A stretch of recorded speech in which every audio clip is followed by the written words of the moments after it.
Resident ownership of neighborhood change. That's the mission of the Jacobs Center for Neighborhood Innovation here in Southeast San Diego. This is Demetrius from Mobile Stories reporting from the Malcolm X Library. Is we need people to fight for the things that we should have in our community.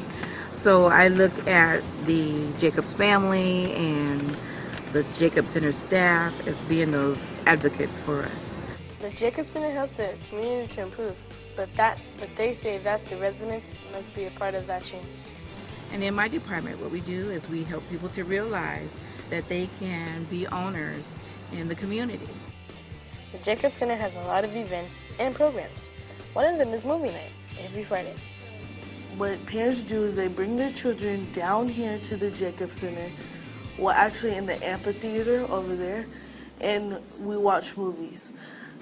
Sometime before the movies, we have games for all children of all ages, and yeah, we just have a whole bunch of fun. Everybody in the community is invited to attend.